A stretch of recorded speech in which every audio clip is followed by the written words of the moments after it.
The quickest way to break a man isn't by starving him, it's by making him work hard for nothing. Poor folks spend their days trading sweat for dollars. The rich trade other people's sweat for wealth. There was once a blue-collar man from West Virginia. Every evening he'd sit on his porch, staring up at the sky, shaking his head.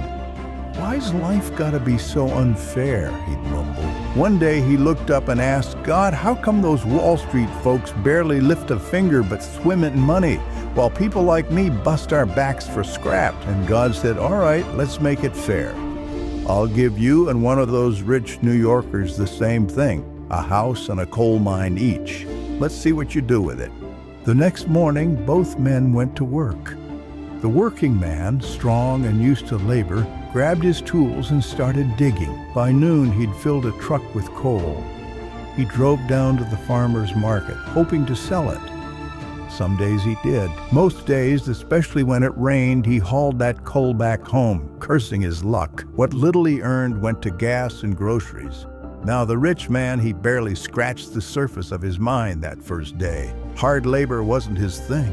But the next morning, he did something different. He hired 2 strong boys from the next town to dig for him. Then he started doing what he was good at, talking. He went door to door, calling up small factories and potteries that burned coal for their kilns, showed up with neat sketches of his mine, handed out business cards with his name on the back. Most folks laughed him off. Some told him to get lost, but he kept showing up week after week. And when their usual suppliers ran out of coal, guess who they called? Within a year, that man had a crew working in shifts, selling coal faster than he could dig. He sold the whole mountain. The working man? He'd only scraped a corner of his mine, and he finally understood. Hard work alone doesn't make you rich. If you're not working smart, you're just digging your own hole deeper. Labor will never outmatch strategy, because if you're trading time for money, your growth stops the moment your body gives out.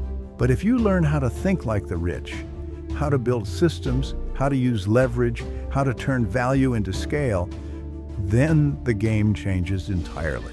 If you're tired of clocking in and out every day only to feel more exhausted than accomplished, if you dream of a better financial future, not just for you, but for the family that counts on you, then you don't need more sweat. You need a better plan. And the good news? You can learn this. The 100M model isn't just for CEOs or tech founders. It's written for anyone, especially beginners, who want to escape the cycle of labor for survival and step into a strategy for freedom. It lays out the thinking frameworks, decision models, and resource strategies used by some of the world's smartest entrepreneurs, and breaks them down into steps that even someone with zero business background can follow. Because the real mine isn't in the dirt, it's in your mind. And once you start digging there, the gold doesn't stop. Check out the book in the orange cart below.